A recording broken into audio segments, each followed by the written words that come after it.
Oke, siap Pak. Oke, siap. Baik, selamat malam semuanya. Bapak, Ibu, saudara-saudara, baik yang ada di Zoom dan juga yang ada di Facebook ya. Kita berjumpa lagi dalam pelajaran kita eskatologi atau akhir zaman ya. Kita memang ada di zaman akhir, tapi belum akhir daripada zaman ini. Kita sedang menuju akhir zaman, ya, akhir zaman daripada zaman akhir ini. Oke, mari kita lanjut. Jadi kita sudah ada pada bagian di mana kita belajar mengenai apa yang akan terjadi ketika Tuhan Yesus datang. Dan ketika Tuhan Yesus datang, kita akan melihat pada kali ini mengenai pembukaan kitab-kitab di pengadilan terakhir tersebut ya. Jadi ada kitab-kitab yang akan dibuka di sana. Tapi sebelum kita akan melihat pembukaan kitab-kitab ini, saya ingin kita refreshing sedikit untuk ingatan kita. Pada saat Yesus datang kali kedua, apa yang akan terjadi? Yang akan terjadi adalah kebangkitan kedua, ya. Kebangkitan kedua. Ingat bahwa orang percaya yang sudah mati mulai dari zaman Habel sampai orang terakhir ketika Yesus datang, semua yang mati tetapi mereka adalah orang percaya, maka mereka mengalami kebangkitan pertama. Tetapi kebangkitan pertama ini bukan memiliki tubuh, bukan, tetapi mereka hidup, roh mereka hidup di surga. Jadi puji Tuhan, ketika kita mati saat ini kita tidak ada di kubur, ya. Kita tidak ada di kubur. Ketika saya mati hari ini, saya tidak gentayangan. Roh saya jalan sana, mau pergi ke rumah sudah tidak diterima, mau pergi ke Indonesia tidak diterima, mau pergi kemana tidak diterima. Tidak. Roh saya yang percaya langsung diterima di surga, ya. Tetapi masih dalam bentuk roh, ya. Nah, waktu kedatangan kedua, maka roh itu mendapat tubuh baru. Sekali lagi, waktu Yesus datang kali kedua, roh itu mendapatkan tubuh. Dan tubuh itu adalah tubuh kemuliaan, tubuh kebangkitan. Bagaimana dengan orang percaya yang belum mati pada waktu itu? Orang percaya yang belum mati pada waktu itu dengan sekelip mata, sekejap langsung ditukar.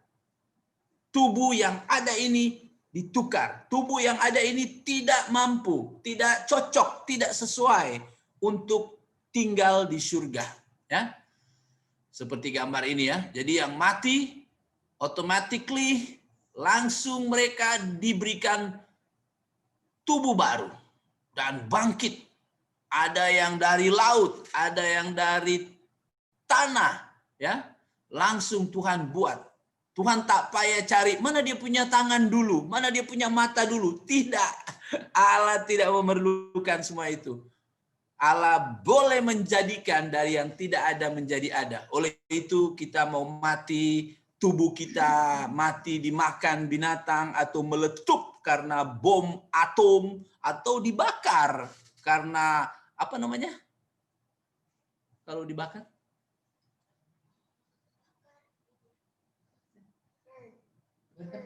Iya, apa itu ya? Kremasi. Kalau kita dikremasi pun habis, tidak ada masalah. Tidak ada masalah. Sebab tubuh ini memang fana. Tubuh ini memang tidak akan diguna pakai lagi. Dan mereka yang belum mati, mereka langsung ditukar tubuh mereka, ya. Oke. Lalu apa lagi? Pada saat kedatangan Kristus yang kedua, orang yang tidak percaya. Tadi saya bicara tentang orang yang percaya. orang yang tidak percaya yang rohnya hidup di dunia orang mati. Oleh sebab itu tidak dikatakan bangkit karena mereka di dunia orang mati. Mereka terpisah daripada Allah. Mereka juga ketika Tuhan datang, mereka juga diberikan tubuh baru. Mereka juga diberikan tubuh. Karena kalau mereka hanya roh lalu di neraka, pasti bagaimana ya roh mau menggertakkan gigi dan itu semua pasti tidak ada. Jadi mereka juga mendapatkan tubuh. Mereka juga akan dibakar dengan tubuh. Tetapi tubuh mereka bukan tubuh sekarang. Sebab kalau tubuh sekarang, kalau dibakar dengan api habis. Tubuh yang akan mengalami penderitaan selama-lamanya. Oleh sebab itu kita melihat bahwa ketika Allah menciptakan manusia, Allah menciptakan manusia dengan mengkurniakan sebahagian dari sifat dia. Salah satu sifat dia adalah kekal. Kita pun menjadi kekal. Tetapi kekekalan kita adalah kekekalan ke depan. Yaitu dulu kita tidak ada. Tapi selepas kita dicipta, kita akan terus ada dan tidak pernah tidak ada lagi. Kita akan berkekekalan di sana. Tetapi apakah kita berkekekalan bersama-sama dengan Tuhan di surga atau kita berkekekalan selama-lamanya terpisah dari Allah? Itu terpulang adakah kita orang percaya atau tidak, ya? Oke. Nah, selepas terjadi kebangkitan, orang yang tak percaya tetap di bumi, sedangkan orang yang percaya langsung rapture, langsung diangkat, menyongsong Kristus ke angkasa. Jadi kita yang belum mati, ditukar tubuh, mereka yang sudah mati, dibangkitkan, dan bersama-sama menyongsong ke angkasa. Sebab apa? Sebab Kristus datang di angkasa bersama-sama dengan malaikat-malaikatnya. Mungkin gambar ini bisa menggambarkan itu. Jadi ketika Kristus datang dengan bala tentara, surga, malaikat-malaikat dengan kemuliaan, maka orang-orang percaya menyongsong dia ke sana. Dan Kristus selepas bertemu dengan orang percaya di angkasa, turun bersama-sama dengan orang percaya. Jadi tidak 7 tahun di surga, tidak. Tetapi langsung setelah bertemu di angkasa, mereka turun ke bumi. Mengapa? Karena di bumi, orang-orang tidak percaya pun sedang melihat dan menyaksikan Kristus datang. Dan mereka akan bertekuk lutut dan melihat, wah ini anak Allah. Mereka yang pernah menikam dia akan melihat dan gemetar. Pontius Pilatus yang pernah mengadili dia. Wah, ini dia. Betul. Istri pun sudah pernah cakap kepada saya, jangan kau apa-apakan dia. Saya pun gelisah malam, tak boleh tidur. Tapi Pontius Pilatus karena takut, dia tetap membuat pengadilan dengan cuci tangan. Padahal hak menentukan ada pada dia. Herodes, semua orang yang membenci dia akan melihat dia dan gemetar. Tapi kita turun bersama-sama dengan dia. Dan apa yang terjadi?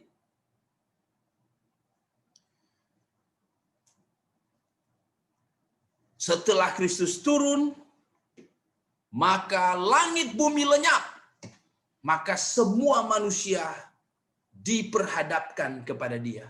Dan dia memulai pengadilan, ya, dia memulai suatu pengadilan, dan itulah yang disebut takhta putih dimulai. Semua orang berdiri di hadapannya untuk diadili, termasuk saya dan saudara, termasuk kita orang-orang percaya. Kita pun berdiri di hadapan dia, dan orang-orang yang tidak percaya berdiri di hadapan dia. Oh, sorry. Apa ini? Sorry ya. Oke. Ya. Jadi akhirnya Yesus mulai mengadili setiap manusia. Nah, pengadilan ini, ingat, bukan untuk memutuskan siapa ke surga, siapa ke neraka. Tidak. Tetapi kita sudah belajar bahwa pengadilan takhta putih ini ada 3 tujuan. Yang pertama, mengumumkan, memproklamasikan, memproklamirkan siapa yang ke surga, siapa yang ke neraka kepada semua orang. Ya, saya sudah tahu saya di surga, tapi orang lain tidak tahu. Tetapi pada saat itu semua akan lihat, wow, Pak Mike rupanya di surga. Haleluya. Wow, Lihong di surga. Haleluya. Ya, jadi memproklamirkan siapa kambing, siapa domba. Dan yang kedua, memberi peringkat ganjaran, baik peringkat di surga maupun peringkat di neraka. Dan pada masa itu menjadi peluang yang luar biasa, kemuliaan Allah dipamerkan. Kemuliaan Allah dipamerkan.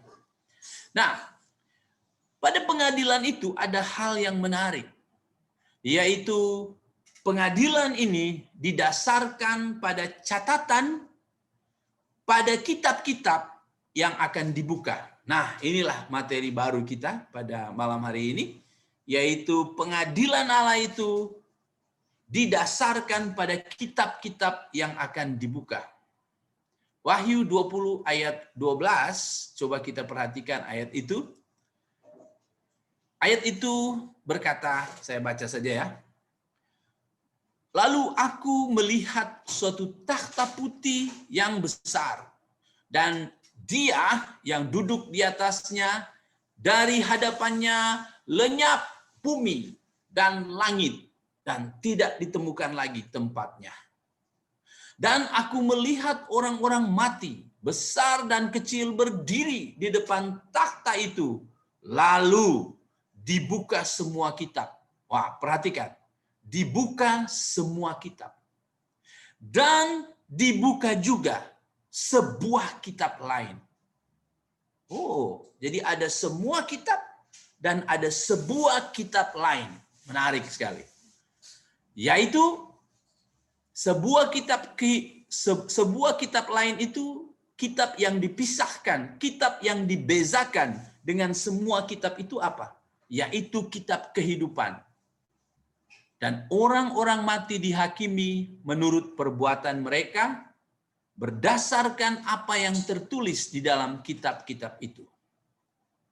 Jadi dari ayat ini perhatikan bahwa ada semua kitab dan ada sebuah kitab.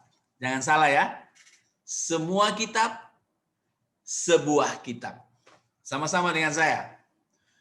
Semua kitab, sebuah kitab. Oke, ada 2 itu ya. Nah, ini menarik.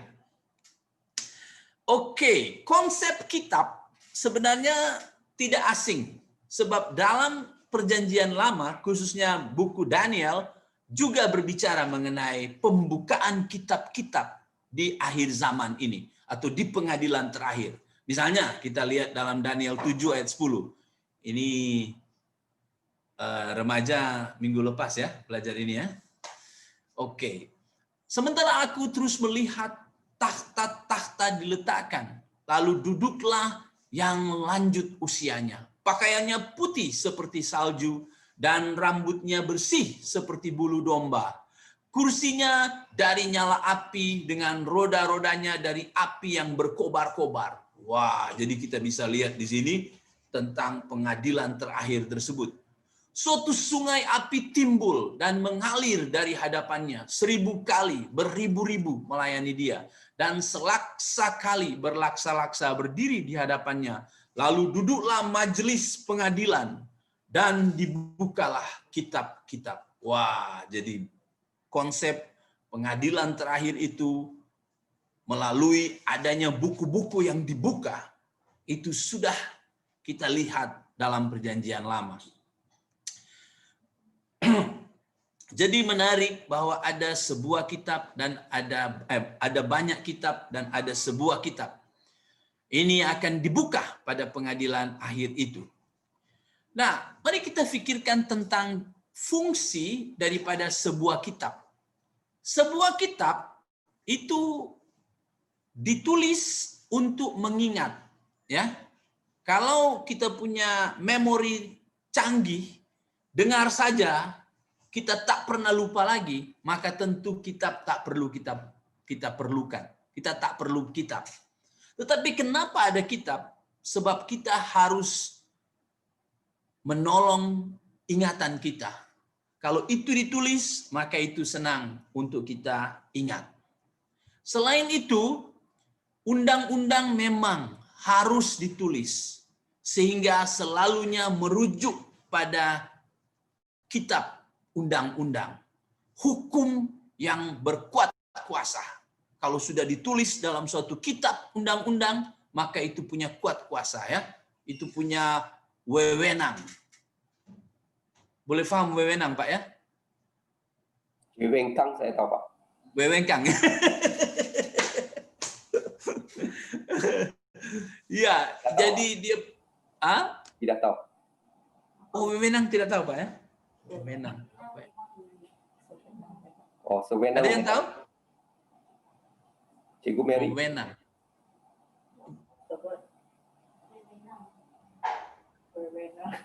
Wewenang. Apa ya? Tadi itu, Pak? Wewenang? Wewenang? Ayatnya macam mana ya? Dia punya kuasa. Authority. Authority. Oh, wewenang tuh authority lah kan? Iya.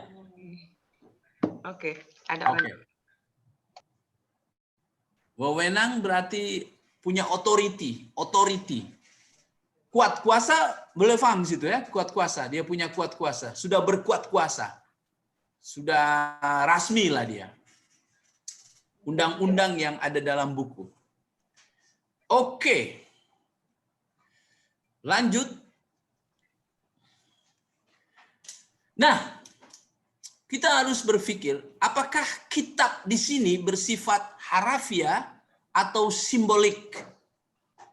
Jadi, adakah maksud kitab itu memang harafiah, bahwa memang ada buku. Waktu hari penghakiman, malaikat bawa buku-buku. Oh, ini buku. Oke, wah ini yang akan dibuka.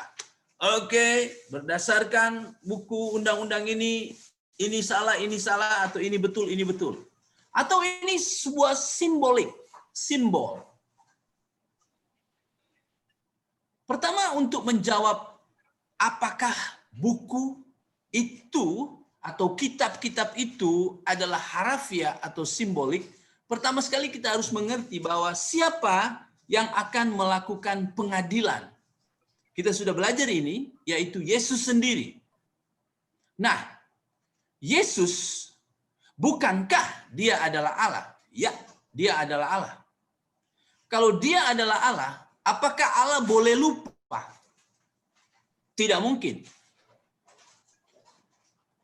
Apakah Allah perlukan kitab untuk mengingat? Jumlah rambut kita pun dia tahu. Padahal kita kalau bangun tidur, kita tak tahu rambut berapa kita lepas. Masak pun kadang-kadang rambut masuk, ya kan? Pernah makan lalu, apa nih? Wah, panjang sekali, ya kan? Pasti bukan laki-laki punya ini kalau terlalu panjang. Rambut kita tidak hitung, tapi Allah hitung. Nama bintang yang seperti pasir di laut, Allah tahu nama-nama mereka. Jadi jelas tidak ada kata lupa. Tidak ada lupa di kamus Allah.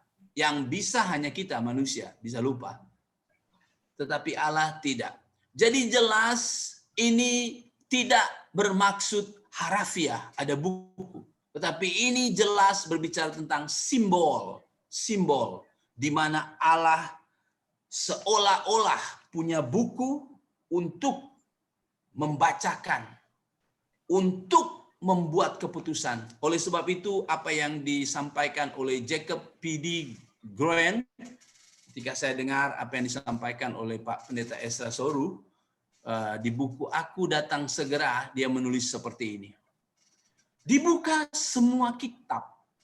Maksudnya adalah keputusan itu tidak dijatuhkan sewenang-wenang. Ini bukan wewenang, ya, ini lain. Ini arti sewenang-wenang. Itu artinya sembarangan saja.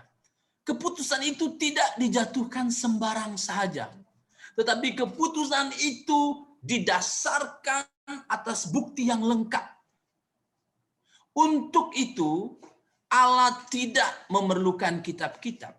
Tetapi lambang kitab ini melukiskan bahwa Allah adalah yang Maha Tahu. Dia mengenal tiap-tiap orang dari Adam dan Hawa sampai keturunan mereka yang terakhir. Dia mengenal isi hati kita. Dia tahu segala sesuatu yang telah kita lakukan. Hal-hal yang sudah lama kita lupakan, hal-hal yang sudah lama kita ingin lupakan, tetapi diingat Allah dan dijadikan dasar penilaiannya. Wah, ini bermaksud memperlihatkan bahwa Allah ingat seluk-beluk, details. Allah tahu semua, dan ketika dia melakukan pengadilan, dia tidak sembarangan saja. Dia betul-betul memperlihatkan bukti-buktinya, catatan rincian semuanya. Ini dia. Jadi simbol yaitu kitab, maksudnya simbol dari pengetahuan Allah dan hukum daripada Dia. Nah, karena itu simbol yang sangat menolong untuk kita faham bahwa ini bermaksud mengenai pengetahuan Allah dan hukum-hukumnya yang tepat, yang tidak sembarang saja, maka memang lebih senang kita menggunakan kitab, ya. Saya pun dalam pengajaran ini akan tetap menggunakan kitab, tapi saya harap kita mengerti maksudnya. Oke. Jadi kembali bahwa dalam pengadilan akhir itu ada banyak kitab dan ada satu kitab khas. Oke, mari kita mulai. Jangan dulu kita masuk kepada kitab yang satu itu, kitab khas. Mari kita masuk pada kitab-kitab atau banyak kitab. Kitab-kitab apa sajakah yang akan dibuka, yang diklasifikasikan, yang digrupkan, yang dikelompokkan dengan kitab, banyak kitab ini? Ada yang berpendapat bahwa kitab-kitab banyak ini sebenarnya ini maksudnya adalah semua kitab suci dari semua agama yang ada di dunia ini. Jadi ketika pengadilan akhir akan dijalankan, maka semua kitab suci dari setiap agama akan Allah ambil dan akan Allah buka dan akan Allah lakukan pengadilan berdasarkan kitab-kitab itu. Masalahnya kalau penafsiran seperti itu, ini sulit. Mengapa? Sebab kitab suci agama-agama yang ada bukan hanya berbeza, tetapi bercanggah satu dengan yang lain. Kalau berbeza, ya oke lah. Tetapi kalau bercanggah, maka bagaimana mau melakukan pengadilan atas dasar percanggahan? Tidak mungkin. Contoh misalnya, agama Kristen dalam hal berkawin. 1 harus, 2 dosa, apalagi 3, apalagi 4, itu dosa. Agama Kristen hanya kitab sucinya mengajarkan 1, lebih dari 1 dosa. Tapi bagaimana kitab suci lain? Kitab suci lain bukannya berkata boleh, tetapi memberi pahala. Memberi pahala, mengagungkan, best, kalau lebih dari 1, 2, 3, 4. Jadi bagaimana melakukan pengadilan kalau asas berbeza? Tidak bisa. Sembah patung. Agama Kristen melarang dosa menyembah patung. Bagaimana agama-agama yang lain? Sebanyak mungkin kamu letak di mana-mana, kamu best. Itu harus. Kamu tidak boleh tidak memiliki itu semua. Jadi jelas tidak. Jadi kalau berpendapat bahwa pada pengadilan Kristus itu, Kristus akan mengambil semua kitab suci agama-agama, itu tidak mungkin. Jadi kitab-kitab itu apa? Apa saja kitab yang akan dibuka pada hari pengadilan itu? Pasti di antara kitab-kitab ini harus ada kitab kita, yaitu Alkitab. Pasti Alkitab ada di sana. Pasti. Mengapa? Karena Alkitab juga berfungsi menyatakan salah dan betul. Berfungsi menyatakan apakah ini salah atau betul. Misalnya kita lihat dalam 2 Timotius 3 ayat 16. Segala tulisan yang diilhamkan Allah memang bermanfaat untuk mengajar, untuk menyatakan kesalahan, untuk memperbaiki kelakuan, dan untuk mendidik orang dalam kebenaran. Jadi, pastilah pada waktu itu kitab Alkitab akan terbuka, tapi ingat ini simbolik, dan berdasarkan Alkitab maka akan dikatakan you salah, you betul. You salah, you betul. Berdasarkan Alkitab, you salah. Berdasarkan Alkitab, you betul. Oleh sebab itu, penting sekali kita memahami Alkitab supaya ketika diadili sebentar kita bisa kedapatan betul. Kalau kita perhatikan lagi dalam Yohanes 12 ayat 48, barang siapa menolak aku dan tidak menerima perkataanku, ia sudah ada hakimnya, yaitu firman yang telah kukatakan. Itulah yang akan menjadi hakimnya pada akhir zaman. Wah, jadi firman Kristus akan menjadi hakim pada akhir zaman. Nah, firman Yesus itu apa? Apa yang dikatakan dalam Alkitab. Jadi pada akhir zaman, firman itu akan juga menjadi hakim. Jadi jelas di sini kita lihat bahwa Alkitab akan dibuka di sana. Dan berdasarkan kebenaran-kebenaran di Alkitab, maka kita akan diadili di sana. Bukan hanya kita, tetapi semua orang. Karena itu, kalau Alkitab nyatakan salah, jangan seorang pun berani membenarkannya. Contoh, kawin sesama jenis, itu dosa. Jangan sampai ada orang percaya yang akhirnya membenarkan apa yang sudah Alkitab nyatakan salah. Aborsi, membunuh nyawa, itu sudah jelas. Alkitab melarang jangan membunuh. Alkitab katakan bahwa Allah membentuk waktu selagi aku bakal janin. Jangan demi demi banyak manusia, demi kesehatan dan lain sebagainya, boleh aborsi. Salah. Jangan berani membenarkan apa yang Alkitab sudah terang-terangan, sudah nyatakan bahwa itu salah. Tapi sebaliknya, kalau Alkitab tidak nyatakan salah, jangan seorang pun mempersalahkannya. Apakah Alkitab menyatakan salah kita merayakan ulang tahun? Tidak. Kalau tidak, jangan kita bilang salah. Ya, ada ya, saksi Yehova, jangan membuat ulang tahun. Ada gereja lain yang melarang kita memperingati hari ulang tahun Tuhan Yesus. Kalau kita tanya, kenapa tidak mau merayakan hari kelahiran, hari Christmas? Oh, tidak ada di Alkitab. Kita tanya, apakah ada di Alkitab melarang Christmas? Kalau tidak dilarang, jangan kita larang. Main Facebook. Wah, pastor ada Facebook. Ada larangankah dalam firman Tuhan? Ya, memang cara menggunakan Facebook itu, apakah digunakan untuk apa? Ya kan, itu yang masalah. Jadi, Kalau Alkitab nyatakan itu benar, jangan ada berani orang menyatakan itu salah. Misalnya berdebat. Apakah Alkitab katakan berdebat itu dosa? Malah Yesus, malah rasul-rasul, Stefanus, semua rasul-rasul melakukan itu. Tidak bisa.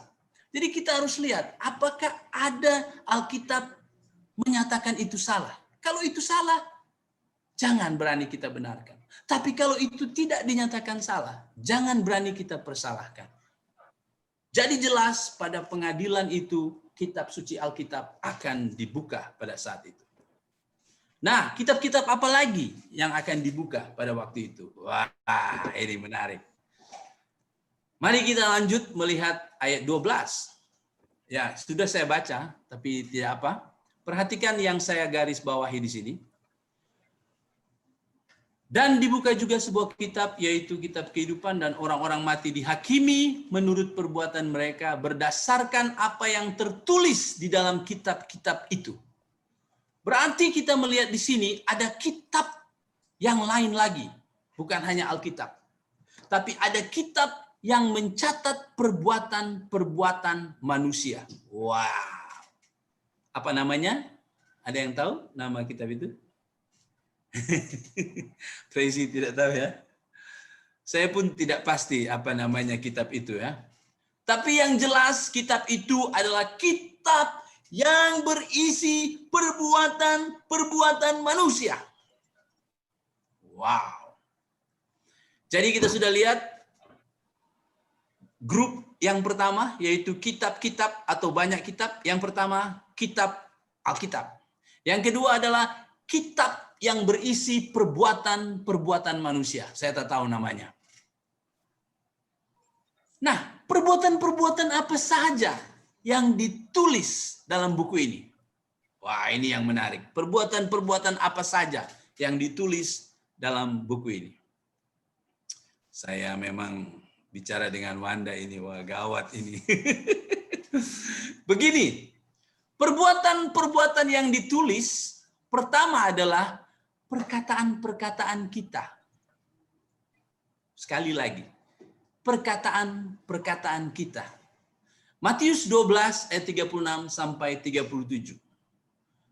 Tetapi aku berkata kepadamu, setiap kata sia-sia yang diucapkan orang harus dipertanggungjawabkannya pada hari penghakiman.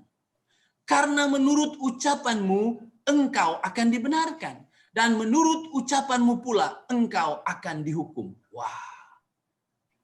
Saudara, rupanya ucapan kita ini akan direkod secara details oleh Allah. Dan setiap kata yang sia-sia yang diucapkan akan dipertanggungjawabkan nanti. Akan dipertanggungjawabkan nanti. Tentu ini sekali lagi saya ingatkan, ini bukan bermaksud kepada orang percaya dia masuk neraka. Tidak. Tidak. Tetapi ini berkaitan dengan upah sehingga ada orang yang malang di mana orang percaya tidak memperoleh mahkota, tidak memperoleh keuntungan di hari pengadilan nanti. Jadi ini dijaga, dibezakan ya, diperhatikan.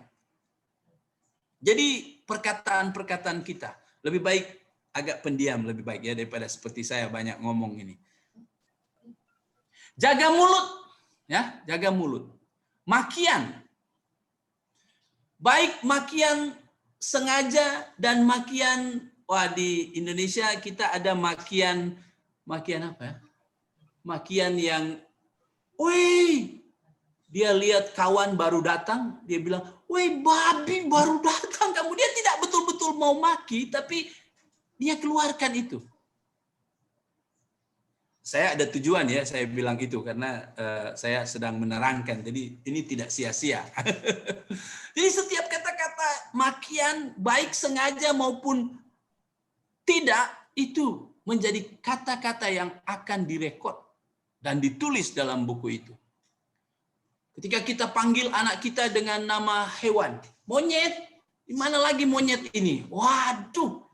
Ibu-ibu, bapak-bapak yang suka panggil anak dengan nama hewan, Dicatat tahu. Itu pasti akan dicatat oleh Allah. Wah, orang suka sekali kalau di kampung-kampung, suka sekali kumpul kalau ada joke, apalagi joke yang lucah. Wah, porno. Wah, mereka, wah, apa, wah, suka dengar. Dan yang berstory itu asik, dia akan asik karena dia tengok orang suka. Tapi saudara, kata-kata itu akan membawa kamu ke pengadilan. Janji yang tak digenapi. Oh, misalnya kita berhutang ya. Saya janji Isnin depan ya, Isnin depan saya bayar. Saya transfer Isnin depan sudah saya transfer. Isnin sudah 7 kali Isnin dia belum lagi. Dicatat, you senang sekali cakap janji-janji ya. Janji Christmas kepada anak ya. Oh, saya jaga-jaga tahu. Anak saya jago sekali. Papa, Christmas apa? Kita harus jaga. Karena jangan sampai janji kalau tidak kita genapkan. Janji hadiah. Kalau kita punya orang yang kerja, orang pembantu rumah, kita janji, kalau kamu rajin, saya bagi kereta tidak ya. Saya bagi ini. Wah, janji harus digenapi. Oh, ada juga janji kawin, ya. Oh, saya akan kawin, saya akan tunangan kamu bulan Desember, ya. Desember saya pasti kawin dengan kamu. Wah, Desember sudah 3 kali, 4 kali Desember, 5 kali Desember, tak pernah. Nah, ini juga ya, saya ya, masa berkhutbah pun saya harus jaga-jaga. Wah, malam semalam saya meneliti ayat ini, padahal saya hanya search di Google saja dan copy paste. Aduh, itu pun bahaya ya. Saudara, bayangkan buku ini. Buku ini akan mencatat, buku ini akan merekod kata-kata kita. Matthew Henry, seperti dikutip oleh Pendeta Esa, kita harus banyak berpikir tentang hari penghakiman, agar kita dapat mengendalikan lidah kita. Betapa terperincinya pertanggungjawaban yang diminta atas dosa lidah pada hari penghakiman itu. Perkataan sombong, sia-sia, kasar, itu tidak menyenangkan hati Allah. Perkataan seperti itu tidak pernah mengarahkan kepada suatu kebaikan apapun dan sama sekali tidak dapat diguna untuk membina orang lain. Wah, itu kita harus jaga di sini. Ini akan direkod. Saudara, apalagi yang akan direkod oleh Tuhan? Isi hati manusia. Mari kita baca Roma 2 ayat 16. Roma 2 ayat 16 berkata begini, hal itu akan nampak pada hari bila mana Allah sesuai dengan Injil yang kuberitakan akan menghakimi segala sesuatu yang tersembunyi dalam hati manusia oleh Yesus Kristus. Wah, jadi pada hari itu Allah akan menghakimi apa yang ada di dalam hati manusia. Tersembunyi dengan rapat dalam hati itu. Itu pun akan dibuka. Terkadang kita lihat orang senyum. Di wajah senyum manis. Tapi dengan pintar menyimpan hatinya. Saudara dan saya tidak bisa melihat. Saudara dan saya tidak bisa melihat iri hati. Saudara dan saya pun tak pernah melihat pikiran lucah. Tak bisa. Itu disimpan di hati. Lamunan-lamunan liar yang ada di dalam hati. Motivasi-motivasi yang tak benar di dalam hati. Saudara, pada hari itu semua yang disimpan rapat itu akan terbuka lebar.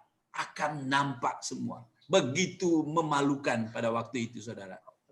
Begitu memalukan.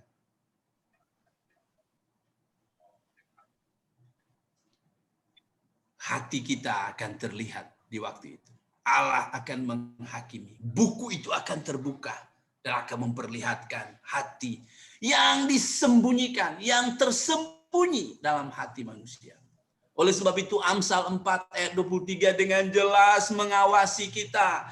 Dia berkata, jagalah hatimu dengan segala kewaspadaan, karena dari situlah terpancar kehidupan. Hati harus dijaga, ya. Karena Allah akan menghakimi itu. Apalagi yang akan dicatat? Kita masih melihat perbuatan-perbuatan manusia. Dalam 2 Korintus 5 ayat 10 berkata, sebab kita semua harus menghadap takhta pengadilan Kristus, supaya setiap orang memperoleh apa yang patut diterimanya, sesuai dengan yang dilakukannya dalam hidupnya, baik ataupun jahat. Pengkhotbah 12 ayat 14. Karena Allah akan membawa setiap perbuatan ke pengadilan yang berlaku atas segala sesuatu yang tersembunyi, entah baik, entah itu jahat. Jadi saudara, perbuatan-perbuatan manusia, perbuatan-perbuatan termasuk saya dan saudara pun akan direkod dan akan dibukakan dalam hari pengadilan tersebut. Perbuatan-perbuatan apa saja? Saudara, satu perbuatan yang menarik yang saya rasa mungkin kita jarang memikirkannya, ya. Memang kalau di Malaysia mungkin ini tak begitu, ya. Di sini banyak orang Malaysia sangat cinta binatang, bahkan mungkin berlebihan.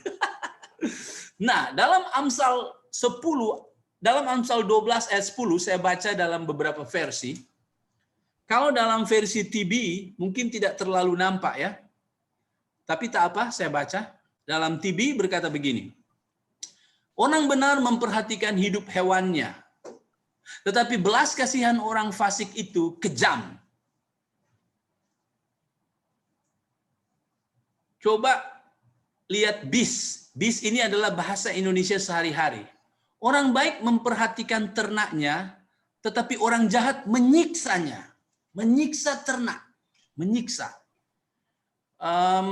AVB, orang benar memperhatikan hidup hewannya, tetapi belas kasihan orang durjana itu kejam. Jadi perbuatan apa? Perbuatan terhadap hewan. Perbuatan terhadap hewan pun akan membawa kita pada pengadilan. Wah, saya dan keluarga beberapa waktu yang lalu, kami harus selamatkan hamster. Karena rumah memang penuh dengan asap yang pekat. Dalam hati, wah, kalau kita mau selamatkan, kita mungkin bisa berbahaya. Tapi, wah, nggak bisa bayangkan mereka mati dengan lemas, ya. Wah, untung kita bisa selamatkan. Nah, saudara coba lihat gambar ini. Kasihan sekali ini, lembu, ya. Mereka tidak memelihara secara selayaknya. Waduh, mereka kerjakan itu tapi makan tidak diperhatikan. Mereka tidak memelihara sebagaimana mestinya. Ini akan diminta pertanggungjawaban Allah kepada orang-orang ini. Ini akan direkod. Juga ada orang-orang tertentu yang membunuh dengan cara menyiksa. Membunuh dengan cara menyiksa. Gambar pertama itu dia ikat angsa yang leher panjang dan dia lompat, dia pegang kepalanya dan putuskan. Dan di gambar ini kasihan disalib ini mouse ini. Dan juga ini mereka bawa kambing di atas gedung yang tinggi dan dibuang. Kalau mau bunuh, untuk apa menyiksa dan senang, gembira, merasakan enjoy melihat kematian mereka. Dan ini tidak berperi kebinatangan, disesak-sesakkan, waduh, memang mau dimakan, tapi bagaimana cara menyiksa mereka? Saudara, ini perbuatan yang akan membawa kita ke pengadilan Dia. Kalau Anda tidak menyayangi mereka, tidak apa. Tidak apa. Ada banyak orang yang tidak sayang binatang, tidak apa. Tapi jangan benci. Jangan benci. Ingat, mereka ciptaan Tuhan, tahu. Jangan membunuh dengan cara yang tak perlu. Ya, kalau kita tidak mau membunuh, tidak bisa makan ikan, tidak bisa makan ayam, tidak bisa makan babi. Tetapi jangan membunuh dengan menyiksa. Ada yang menguliti kambing hidup-hidup. Dia dikuliti hidup-hidup, potong hidup-hidup, dia hidup-hidup. Waduh, bagaimana ini? Ada anjing yang disiram dengan petrol, lalu dibakar dan dia lari dan tersiksa mati, saudara. Dan Henry berkata, sampai seberapa besar orang baik akan menunjukkan belas kasihan. Ia tidak hanya berbelas kasihan terhadap keadaan-keadaan manusia yang terendah, tetapi juga bahkan memperhatikan hidup hewannya. Bukan hanya karena hewan itu adalah pelayannya, melainkan juga karena hewan itu adalah ciptaan Allah. Hewan-hewan yang ada pada kita harus kita pelihara, harus diberi makanan, istirahat yang nyaman, dan sekali-kali tidak boleh disiksa atau diperlakukan dengan sewenang-wenang. Bileam ditegur karena memukul keledainya. Hukum Taurat memberi perhatian pada lembu-lembu. Oleh sebab itu orang tidak berlaku adil pada hewan bukanlah orang benar. Orang yang berlaku kejam, biadab terhadap hewan membuktikan dan membenarkan.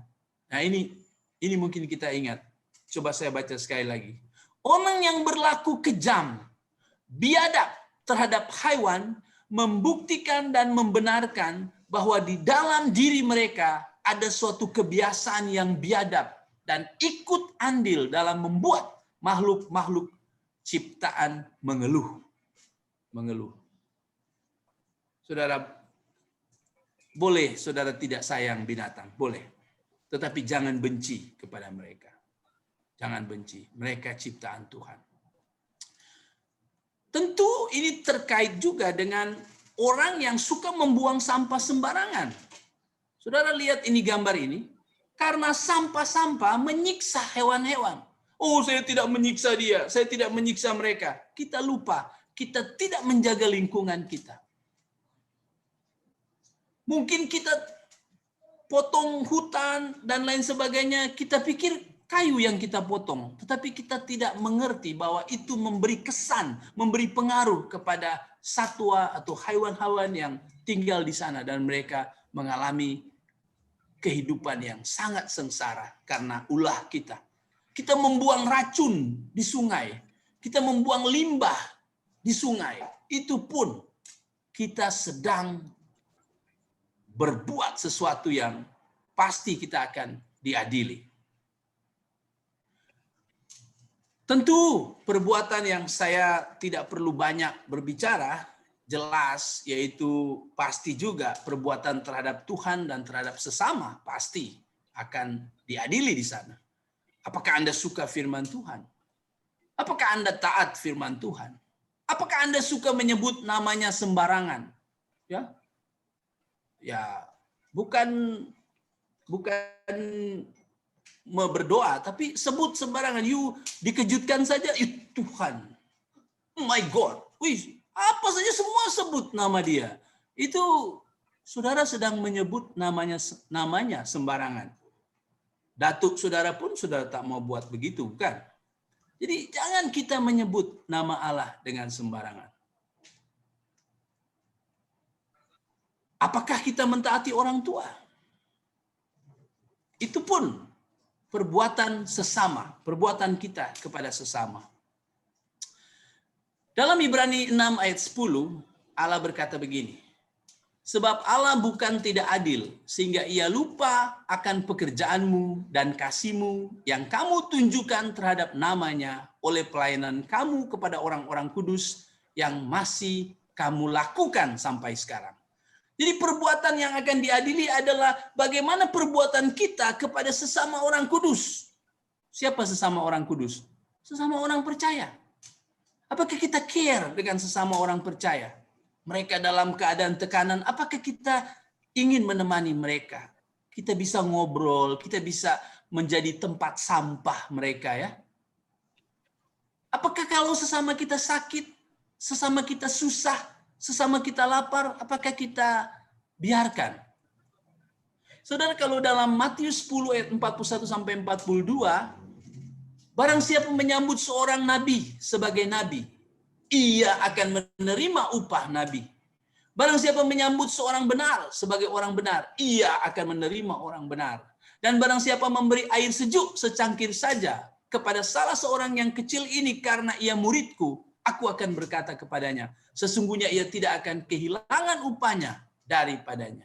Jadi dari dua ayat ini, Ibrani 6 ayat 10 dan Matius 10 ayat 41 sampai 42, perbuatan yang akan diadili adalah apakah kita menolong sesama orang percaya dan menolong hamba-hamba Tuhan.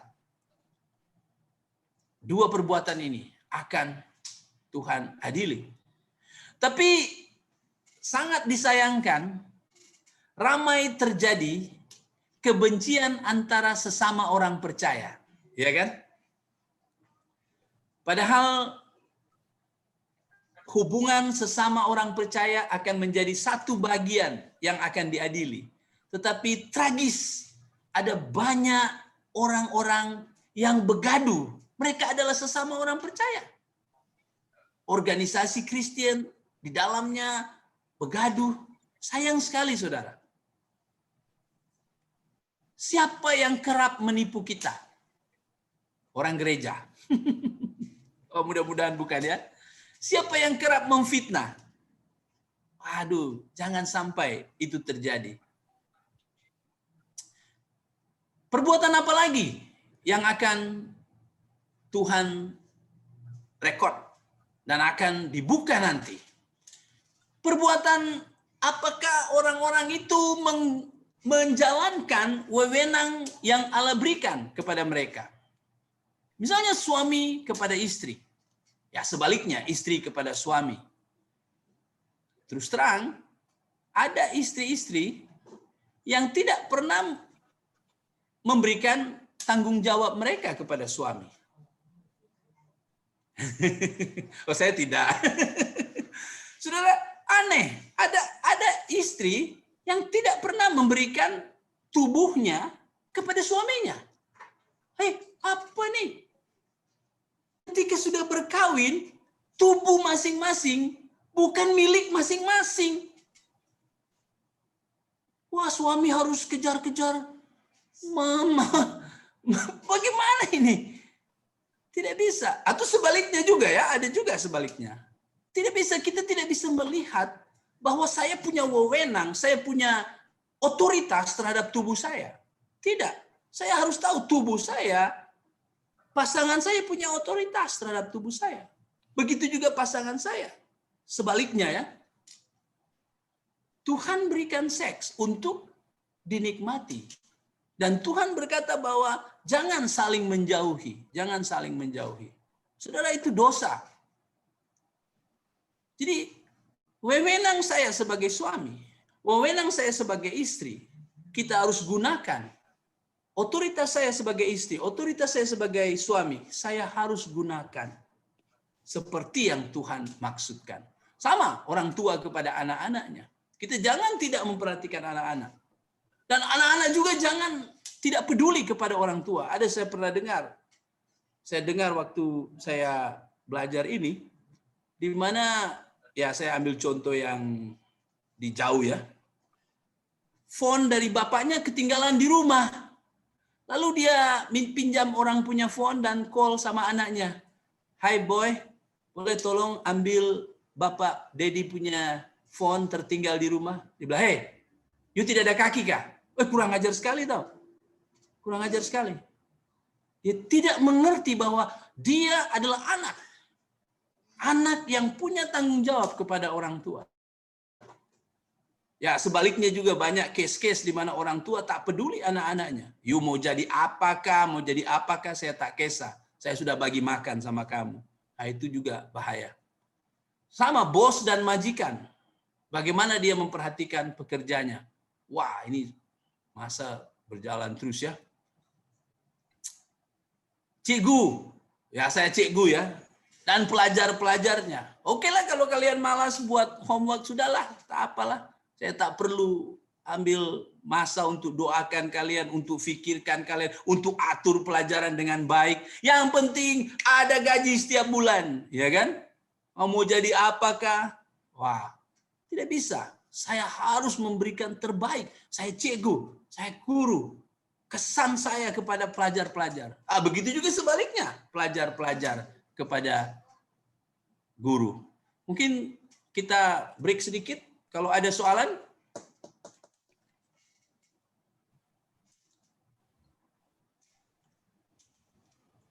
Halo?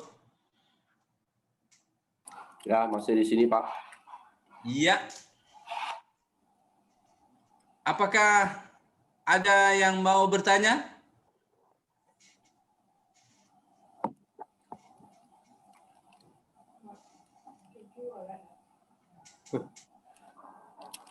Ibu Laka mau tanya, bolehkah kita membunuh tikus? Wah, ini dia. Ya, jadi membunuh binatang yang membahayakan ya, tentu boleh. Tapi yang tidak diperbolehkan Tuhan adalah menyiksa mereka dan melakukan dengan cara-cara yang tidak perlu. Ya, tentu kita harus membunuh nyamuk. Kalau nyamuk, ya, semut, ya kan, kita memang harus membunuh. Tetapi ya, lakukan sewajarnya. Saya pikir lakukan sewajarnya. Tetapi tentu Allah tidak menghendaki kita melakukan dengan cara-cara di mana kita menyiksa, di mana kita gembira dan happy melihat mereka tersiksa. Saya pikir itu salah satu kuncinya. Dan jangan lakukan yang tidak perlu.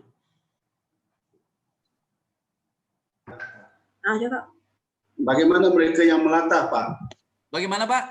Bagaimana dengan mereka yang melatah? Mereka yang ular ya? Bukan, melatah. Melatah. Ya. Melatah tu macam means Merayap. like mereka terkejut. Oh, Dia macam mereka terkejut, mereka mereka tak sengaja mereka tersebut. ya,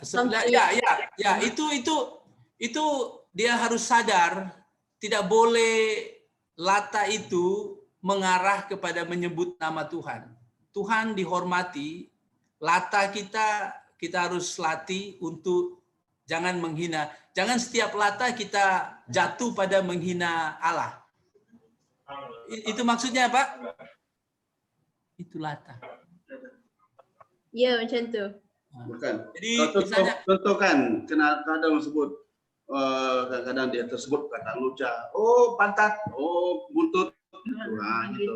Iya, itu dia, itu betul sekali. Oke, jadi bukan hanya oh my God atau oh Tuhan ya, tapi juga kata-kata lucah, kata-kata yang makian. Kejut, maaf ya, ini ajaran ya, ini pelajaran saya akan pakai. Kucing lah, kucing. Kenapa harus keluarkan kata-kata binatang?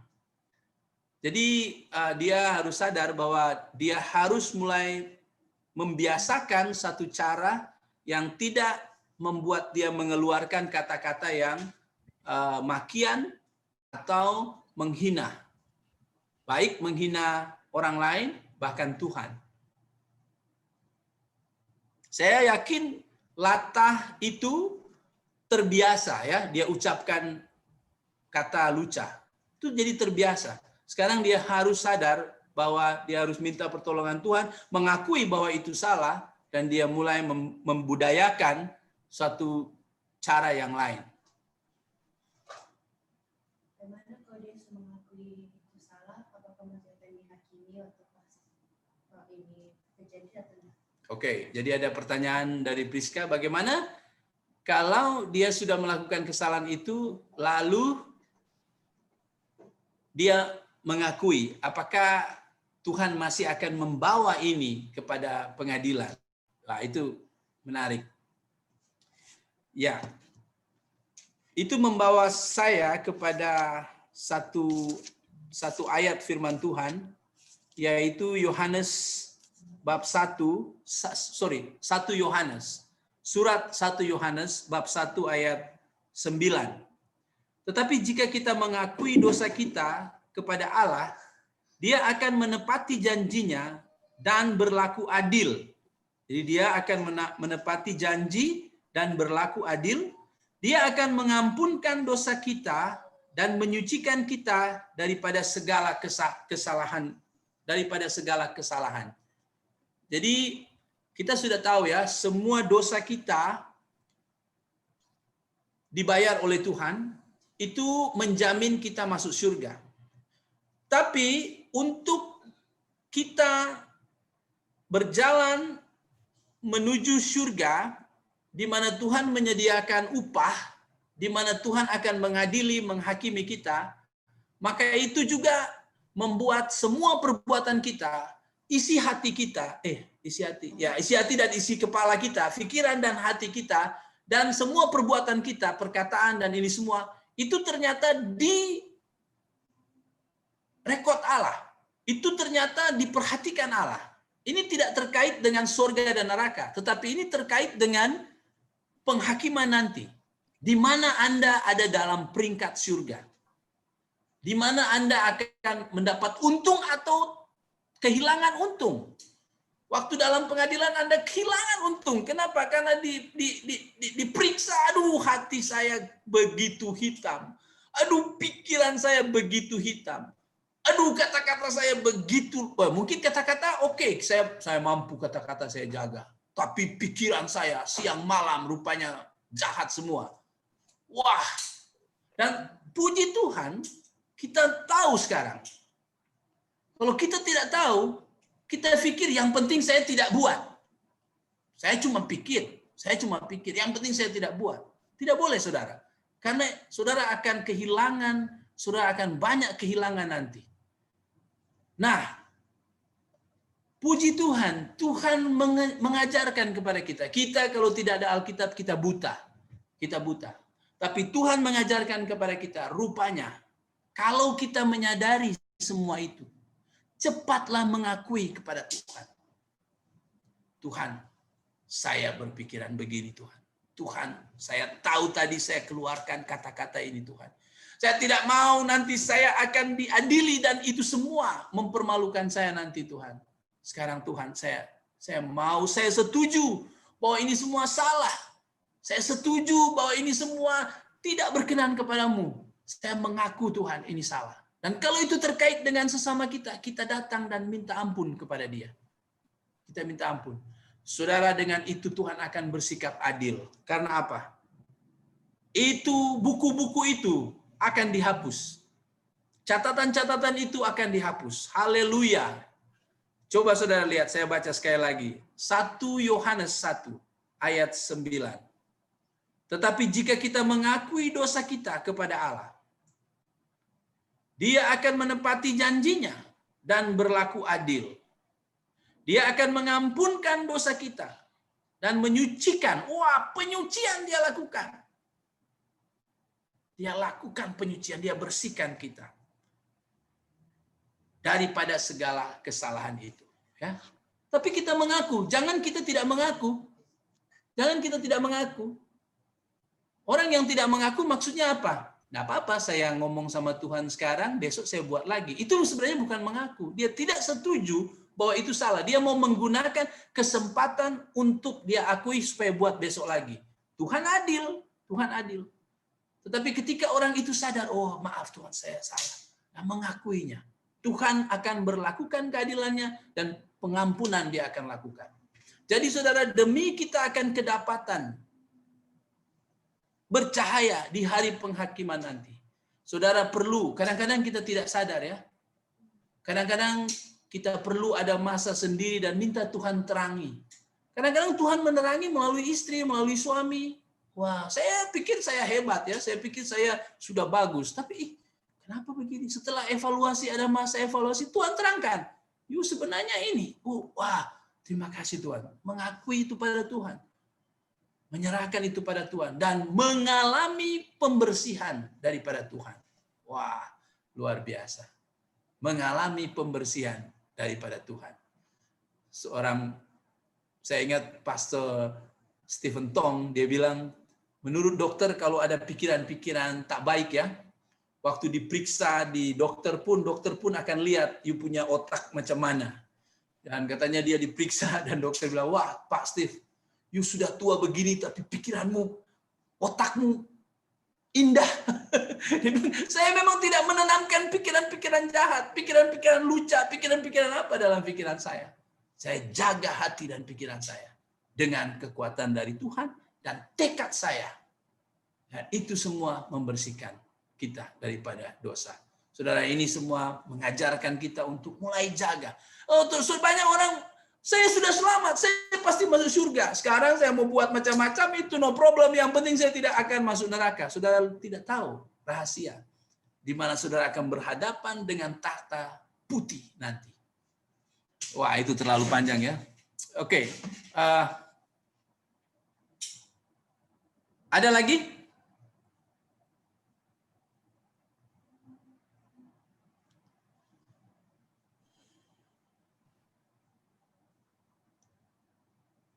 Halo. Mungkin boleh teruskan, Pak. Oke, saya teruskan lagi ya. Ya, jadi seperti saya bilang tadi tentang wewenang kita, ya, kita perlu perhatikan. Cikgu kepada guru-guru.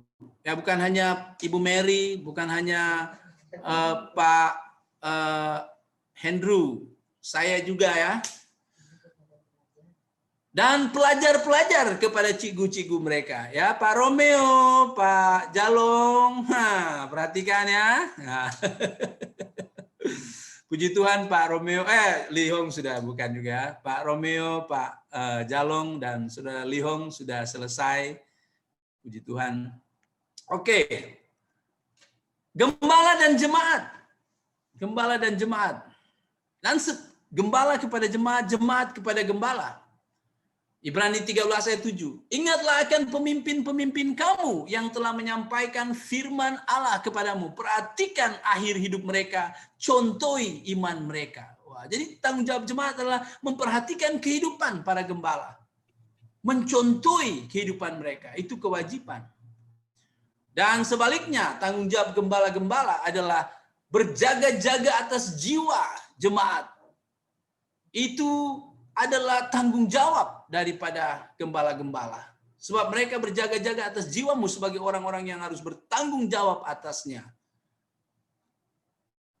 Ya, puji Tuhan ya, kita mempunyai elder-elder yang begitu baik, yang mempersiapkan pelayanan, pengaturan, puji Tuhan, dan terus mendoakan mereka. Apalagi perbuatan-perbuatan yang akan Tuhan rekod. Bertanggung jawab atas kemampuan yang diberi Tuhan. Tuhan beri kepakaran apa kepada kita? Saya ada kepakaran bicara, harus bicara, jangan sampai tidak bicara. Saya ada kepakaran menyanyi, menyanyi. Saya ada kepakaran ninong ninong ninong ninong. Saya ada kepakaran main ging jing jing jing jing. Wah, saudara gunakan itu dengan penuh tanggung jawab. Jangan menyanyi kalau di kafe mau menyanyi, kalau di gereja tidak mau ya. Wah, gunakan dengan sebaik mungkin, serajin mungkin, dan mempersembahkan itu untuk Tuhan. Mengapa? Karena dalam 2 Timotius 1 ayat 6 berkata, karena itu kuperingatkan engkau untuk mengobarkan kurnia Allah yang ada padamu oleh penumpangan tanganku atasmu. Dalam 1 Petrus 4 ayat 10, layanilah seorang akan yang lain sesuai dengan kurnia yang telah diperoleh tiap-tiap orang sebagai pengurus yang baik dari kasih kurnia Allah. Saudara gunakan. Kalau saudara ada kesempatan studi yang tinggi, gunakan studi itu untuk kemuliaan Tuhan dengan rajin, dengan sebaik mungkin gunakan itu. Keuangan kita, masa kita, jiwa-jiwa yang kita injili, kita pun akan dituntut apakah kita siap menderita untuk Kristus. Dalam 2 Tesalonika 2 19-20. Sebab siapakah pengharapan kami atau sukacita kami atau mahkota kemegahan kami di hadapan Yesus Tuhan kita pada waktu kedatangannya kalau bukan kamu. Saudara, kita yang menginjili orang lain. Kita akan mendapat kemuliaan pada waktu itu. Orang-orang itu akan menjadi kemuliaan bagi kita, saudara. Rajin-rajinlah menginjili. Ambil kesempatan menginjili. Sekarang, wah, kita bisa menginjili secara online. Gunakan itu. Bangun hubungan dan menginjili. Dan nanti ketika hari penghakiman itu, mereka menjadi mahkota kemuliaan untuk kita. Dukung pelayanan. Saya ingat ya, saya tidak tahu siapa yang pernah membayar saya waktu saya sekolah. Saya orang miskin. Tapi waktu saya masuk kuliah, papa saya mati. Baru semester 2, papa saya sudah mati. Waduh, bagaimana ini? Saya sementara di kelas, tiba-tiba bagian administrasi baca nama saya. Michael Wewengkang, nama berapa orang? Keluar. Tidak bayar uang. Aduh, keluar kami. Ya, tidak bisa bayar. Tidak bisa masuk. Tapi saudara, waktu saya lupa, saya sementara makan siang, lalu dibaca. Michael Wewengkang sudah boleh masuk kelas. Saya kejut. Saya pergi ke office, saya tanya, siapa yang bayar? Wah, dia bilang, kamu tak perlu tahu siapa yang bayar. Waduh, sampai sekarang saya tidak tahu. Saya tidak tahu. Sekarang saya sudah melayani Tuhan. Ada banyak orang juga yang Tuhan pakai saya untuk menangkan. Saya yakin dia pun akan mendapatkan cahaya kemuliaan. Dia mungkin tidak tahu pelayanan saya, tetapi kalau dia tidak menjadi alat Tuhan, pasti saya tidak bisa lanjut. Saudara, kita harus gunakan bertanggung jawab dengan kemampuan yang Tuhan sudah berikan. Banyak lagi yang akan dia catat, tapi saya tidak akan sampaikan di sini. Jadi kita sudah lihat beberapa buku atau banyak buku. Ada soalan nggak?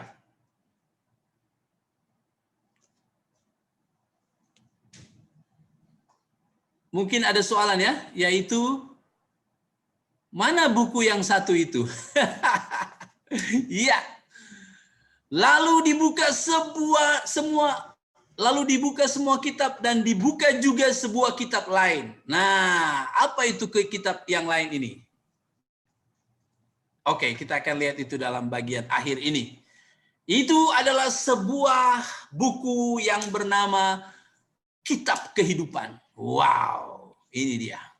Kitab Kehidupan. Kalau saudara lihat dalam ayat-ayat yang kita lihat tadi, saya pikir kita baca saja yang ayat 15. Dan setiap orang yang tidak ditemukan namanya tertulis di dalam kitab kehidupan itu, ia dilemparkan ke dalam lautan api itu. Wah, jadi setelah buku perbuatan dibuka semua, pengadilan, pikiran, perbuatan, perlakuan terhadap hewan dan lain sebagainya, setelah itu semua sudah habis, baru diambil buku kehidupan.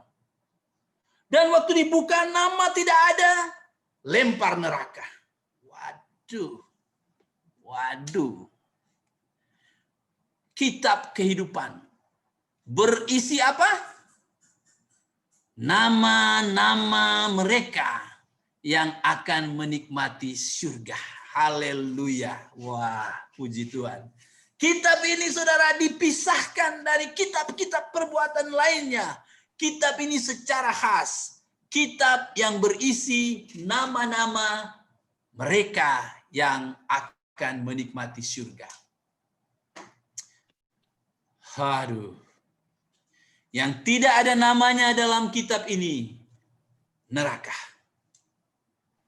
Saudara, ada pertanyaan sedikit. Sejak bila Tuhan menulis nama-nama itu? Sekali lagi, sejak bila buku ini ditulis oleh Tuhan dan menulis nama-nama kita? Sejak bila? Boleh jawab? Ada yang bisa jawab?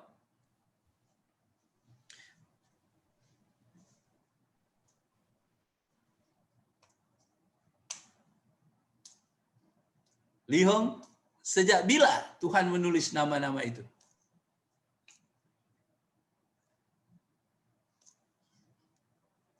Masa kita terima Tuhan Yesus, dia tulis nama kita di atas.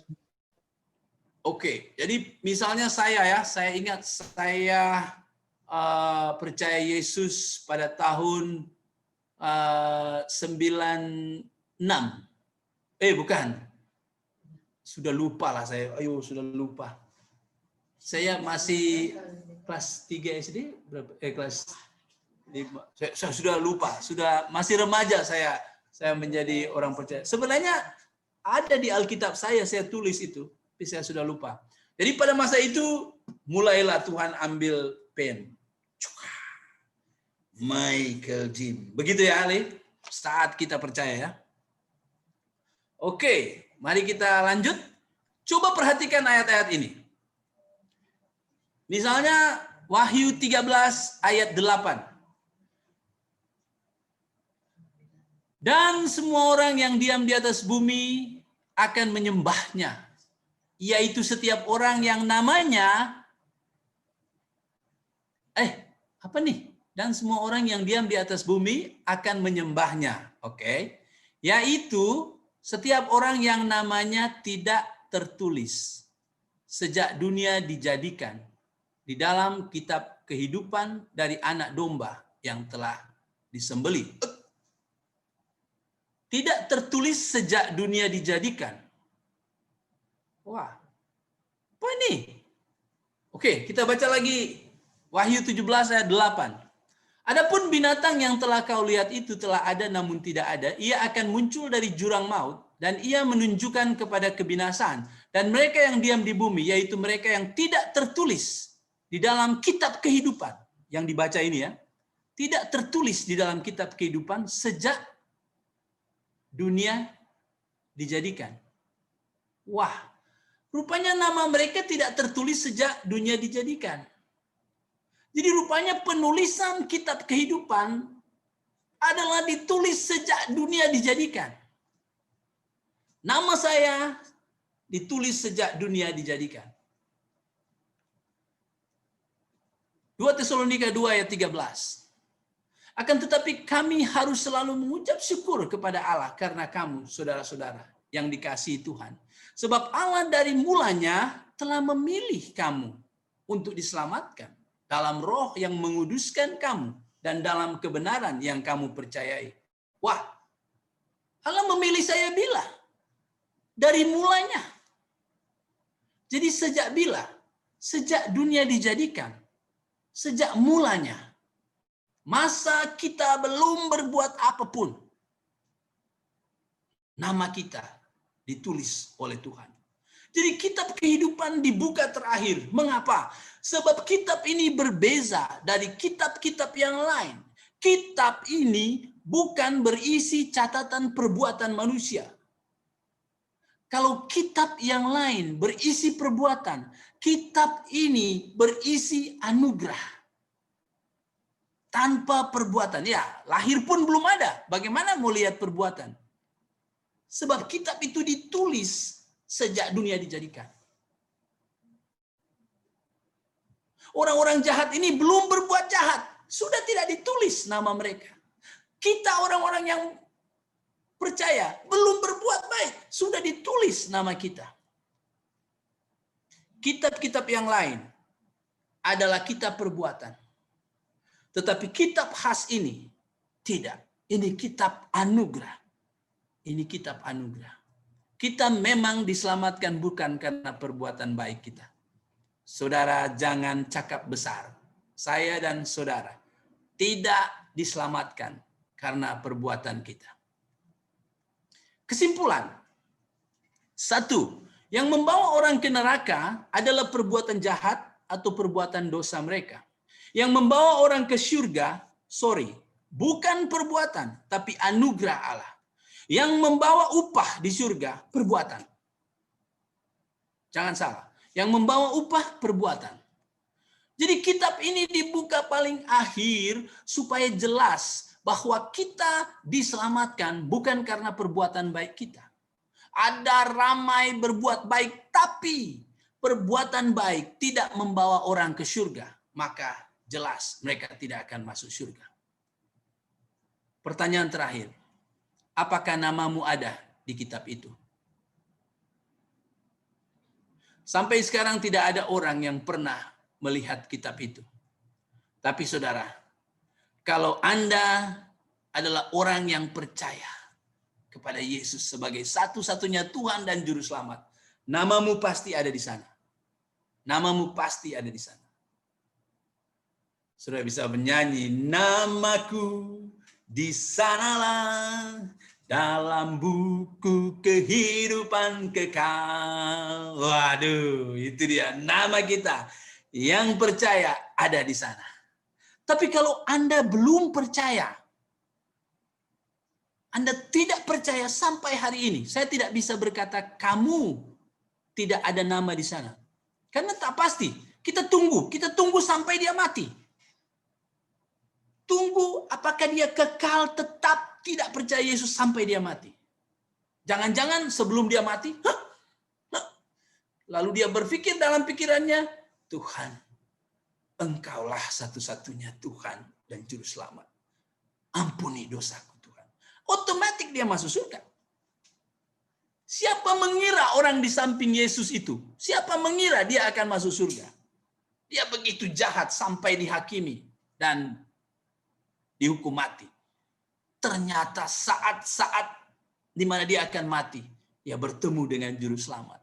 Jadi kita tidak tahu. Tapi seorang yang sudah percaya sekarang, maka sangat pasti, bukan semoga ya. Banyak orang bilang Pak Mike ini sombong sekali tahu bahwa dia mati masuk surga. Saya tidak sombong. Tetapi saya tidak pernah ragu apa yang Yesus sudah katakan. Kalau saya ragu, saya tidak percaya Tuhan. Wah, susah ya kalau kita tidak dipercayai ya. Yesus sudah katakan lalu tidak percaya, wah, bahaya. Saya yang sudah percaya Yesus sebagai Tuhan dan Juru Selamat. Yesus berkata, barang siapa percaya kepadanya tidak beroleh binasa, melainkan beroleh hidup sejati dan kekal. Akulah jalan kebenaran dan hidup. Barang siapa percaya kepadaku, ia sudah pindah dari dalam maut kepada hidup. Jadi jelas, orang yang percaya pasti ada namanya di sana. Orang yang tidak percaya, tengok apakah sampai mati tetap tak percaya. Kalau memang tak percaya sampai mati, berarti nama memang tidak ditulis oleh Tuhan. Nama memang tidak ditulis oleh Tuhan. Jadi, mari kita bersyukur pada Dia. Hai kamu yang sudah percaya, namamu ada di sana. Puji Tuhan. Dan rendah hati, sebab bukan karena perbuatanmu kamu ada nama. Itu karena anugerah. Dia sudah menuliskan namamu sebelum dunia diciptakan. Dan jangan rugi, jangan sampai kehilangan upah. Jangan sampai kehilangan upah karena tidak kontrol kata-kata, karena tidak kontrol perbuatan, karena tidak jaga hati. Kalau tak mau rugi pada hari penghakiman, jangan segan berbuat baik. Jangan segan berbuat baik. Tabunglah, menabung, simpan harta berbuat baik. Karena kamu tak akan rugi pada hari penghakiman. Saudara, karena kita akan dihakimi, maka apakah kita harus break atau tekan minyak untuk berbuat baik? Saudara, apakah kita harus break berbuat baik atau kita tekan minyak untuk berbuat baik? Mana on-nya? On dulu. Tekan minyak, Pak. Tekan minyak, ya, karena kita tahu bahwa tidak sia-sia jeri lelamu, tidak sia-sia kita sedang melakukan kebaikan, tidak sia-sia kita mengekang, mengontrol diri kita. Tekan minyak, karena itu berharga di hari penghakiman. Oke, sampai di sini, kecuali ada pertanyaan, silakan. Puji Tuhan bisa selesai 51 slide. Terima kasih atas ketahanan teman-teman sekalian belajar firman Tuhan. Puji Tuhan. Ada pertanyaan?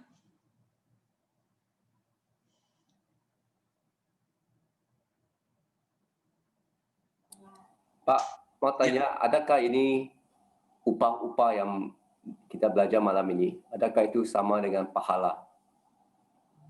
Ya. Ya. So, pahala itu juga, ya, pahala selalu digunakan oleh orang-orang sebelah ya. Tapi So itu juga perkataan yang betul lah. Iya, Okay. betul. Jadi pahala, upah, sinonim. Itu semua keistimewaan yang menjadi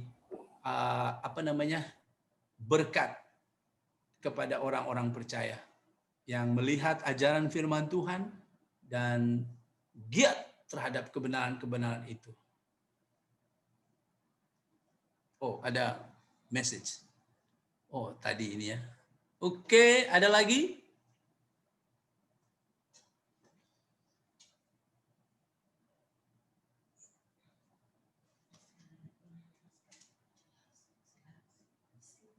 Pak Tamus?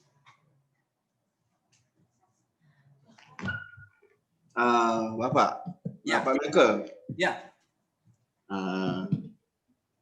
apa yang kita bawa pada malam ini tentang ini bagi kita untuk menginjili dengan kalau kita nak menerangkan ini kan ini bagi iman orang yang baru percaya akan mudah tersandung karena mereka tidak memahami tentang ini semua kan. Kalau macam mana untuk kita terangkan, kalau seperti yang kita mendengar tadi, ini lebih dia punya macam mana kata?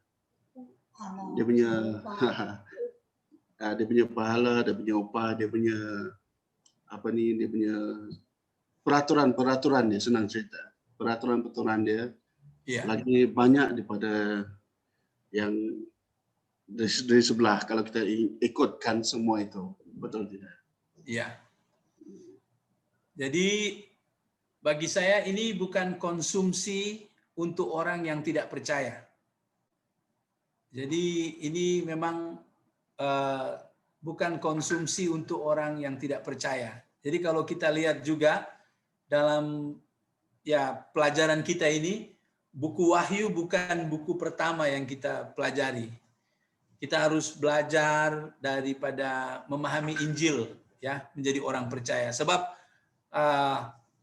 seringkali orang lupa bahwa mereka kadang-kadang menganggap bahwa mereka bisa menjadi mereka bisa masuk surga karena perbuatan. Jadi itu yang berbahaya. Jadi macam kita tempatkan kereta di depan, kuda di belakang. Padahal kereta dan kuda itu dua benda yang berfungsi dengan baik kalau posisinya tepat. Jadi kita harus menjelaskan tentang Injil dulu bagi orang sebelah yang belum percaya, kita harus jelaskan Injil dulu. Dan ketika mereka sudah menjadi orang percaya, kita jelaskan ada tanggung jawab bagi kita yang sudah percaya. Mari kita memperhatikan kehidupan yang berharga ini. Sebab kita akan dihakimi juga. Kita akan dihakimi bukan neraka dan surga, tetapi kita akan dihakimi upah. Mari kita jaga hidup kita ini. Mari kita jaga kata-kata kita. Mari kita jaga pikiran kita. Mari kita jaga perbuatan kita. Mari kita melakukan perbuatan-perbuatan yang baik. Tekan minyak dengan itu semua. Karena itu berharga. Jadi ketika mereka ada cabaran-cabaran, mereka tak kisah. Sebab mereka tahu bahwa, tidak ada masalah. Kita menderita bagi Kristus, itu pun sesuatu yang akan Tuhan catat. Banyak orang Kristen yang tidak mau menderita bagi Kristus. Sayang sekali. Mereka lupa di mana penderitaan karena Kristus itu menjadi satu mahkota, satu yang akan dihargai oleh Kristus pada hari penghakiman nanti. Begitu Pak. Ada lagi yang lain Pak? Ya, itu saja Pak. Terima kasih. Oke. Ibu Mary diam-diam ini.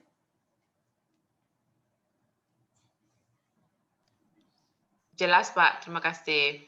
Oke. Antien?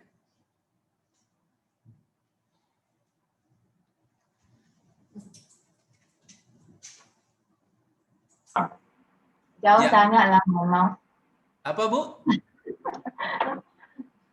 Okey, jelas. Sangat interesting. Tak ada soalan ya? Tak ada. Oke. kalau begitu kita sampai di sini. Terima kasih banyak, kiranya Tuhan memberkati semuanya. Silakan ke Pak Andrew.